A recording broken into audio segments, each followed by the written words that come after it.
Hey everybody, Ryan for Ryan and Hockey Channel here, doing a preview of the first round matchup between Florida and Tampa. Alright, if you have not done so already, hit that subscribe button. Make sure to hit that notification bell too.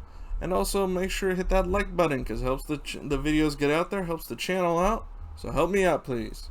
Alright, other than that, let's get started with this preview of the first round matchup between Florida and Tampa. Now, just a heads up, if you are looking for predictions, this is not the video for you. If you look in the upper right hand corner, you'll see the link to my video that has my predictions in it. So make sure to check that video out. Give it a like and subscribe if you haven't done so already. Alright, let's get started with this preview. Now, honestly, this is going to be a very fun series. I'm looking forward to this series starting tomorrow because these two have had a very fun year. First matchup between the two was a 5-2 victory for Florida, followed by a 6-1 victory for Tampa, followed by a 6-4 victory for Florida, followed by a 5-3 victory for Tampa, followed by a 3-2 overtime win for Tampa, and a 5-3 win for Florida. And then the last two games were very heavily in Florida's favor, 5-1 and 4-0. So a 9-1 goal differential in the last two games, which were the last two games of the season for both teams, I believe. Yes, they were. Alright, so that means Florida ended the year 5-2-1 against Tampa, and Tampa ended 3-5 against this team. So, advantage in the season series goes to Florida. Now, playoffs are different, and we have seen many times in the past that the season series means little to nothing. But still, we're going to use it and just see where we could possibly end up. Alright, Alexander Barkov and Alex Wenberg were the top scorers for Florida in this series with 8 points each. Barkov with a goal and 7 assists, and Wenberg 5 goals, 3 assists. Huberdeau had 7 points, followed by Vetrano with 6, and then Hornquist and Verhaeghe 5 points each. Drager had 2-0-1 in this series. Bobrovsky wasn't bad either, but he had a loss, which is worse than Drager, who had none, other than an overtime loss. So, 5 out of 6 points available. They got in his games he started. Alright, Tampa, on the other hand, for how good of an offensive team, granted they were missing two of their best most of the year, if not all in Kucherov's case, but still, good offensive team anyways. Florida found a way to shut them down, because Braden Point had 6 points, Hedman had 6 points, Matthew Joseph had 5 points, followed by Palat, who had 5 points. Yanni Gourde, Blake Coleman, Johnson, and Sergachev all had 4 points. Their best goalie was McElhaney, who was 1-1, because Vasilevsky was 1-4. Yes, you heard that right. 1-4. This is probably the one team this year that did that well against Vasilevsky, probably the best goalie in the world. So, look at that. They can figure out Vasilevsky. Alright, the top scorers this season for Florida were Jonathan Huberdeau with 61 points. Wow, 6 points. That'd be awful. Alexander Barkov, 58 points. Carter Verhaeghe, 36 points.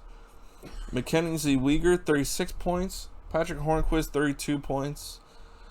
Tampa Bay, Braden Point led the way with 48 points, followed by Palat with 46, Victor Hedman, 45, Yanni Gourde with 36, and Steven Stamkos did play part of the year, so he had 34 points.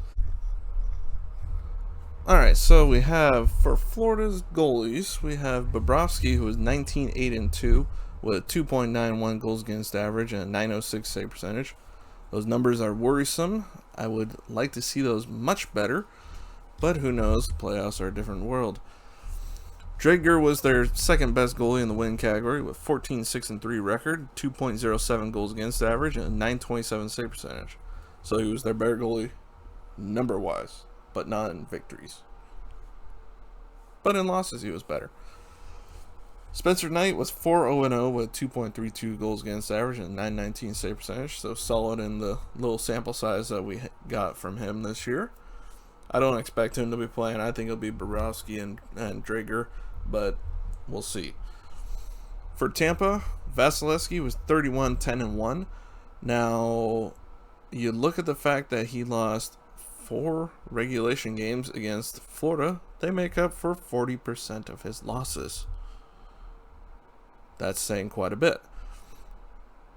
But he was 31-10-1, 2.21 goals against average, and 925 save percentage. Very solid numbers. His backup, McElhaney, was 4-6-2 with 3.09 goals against average and 875 save percentage. Yeah, I think it's unquestionable Vasilevsky's going to be starting. Gibson, now not... that didn't write down right. But that is Gibson, Christopher Gibson, not John Gibson. They did not magically acquire John Gibson. He was 1-1-0. I wrote that down incorrectly. Sorry about that. And with a 2.66 goals against average and 875 save percentage. Now, injury-wise for Florida, they got some injuries there at the end that could be a problem if they are something that isn't going to go away. They're going to play through. Sam Bennett, day-to-day with an undisclosed injury. He is practicing. As is Jonathan Huberdeau, who is day-to-day with an upper body injury. Brandon Montour is also practicing, day-to-day with an undisclosed injury. Patrick Hornquist is day-to-day with an upper body injury and practicing. From what I understand, all of them should be playing on tomorrow or Sunday. Aaron Ekblad, though, is another thing. He is still out with the broken leg, and no updates have been seen for some time. We're on the injury front for Tampa. They've got some really good news. We'll get to that. Andre Palat is day-to-day with lower body injury. He is practicing. Barclay Goodrow is out indefinitely with an upper body injury and is not expected to play. That one could be a bit of a problem. He's been a very solid fourth-line player and a very solid defensive forward and penalty killer for them. So that one could be a bit more of a problem. Victor Hedman is day-to-day with a lower body injury. He should be ready for, I wrote Saturday. That should be Sunday. He should be ready for Sunday. Ryan McDonough is day-to-day with an upper body injury. From all I read, it did not sound like he was practicing yet even, so we'll see what happens with him. Steven Stamkos is out indefinitely with lower body injury. They announced he should be available for tomorrow.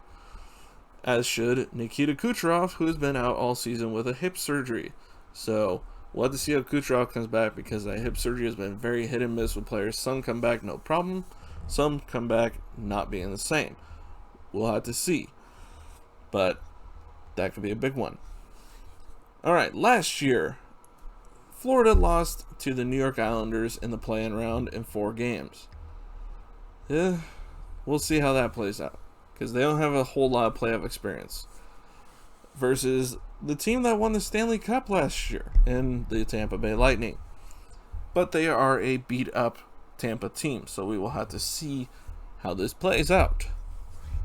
Now, my dark horse for Florida is Carter Verhaeghe, someone who was with Tampa last season and for the last few years, and had a very good season. Honestly, surprising, I think, most everybody, how well he did this year. And you know what? I can see him doing well, especially against his former team. And my dark horse for Tampa is, of course, well, the donkey in the room, Nikita Kucherov. Because you know what? He's been out all year after having hip surgery. Like I said before, some come back normal, some struggle. So we'll see who he is when he comes back. I expect that first game he's going to have a lot of energy, but then it might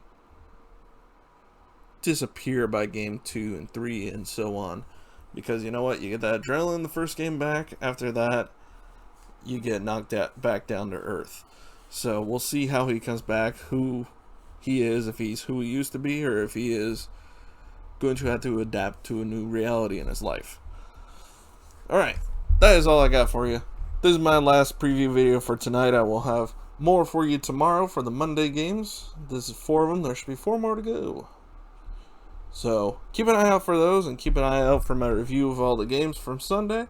And make sure, if you want to see my predictions, check out my prediction video. I'll make sure to, you should see it on the screen right now, because I should be marking that as the video for you to check out.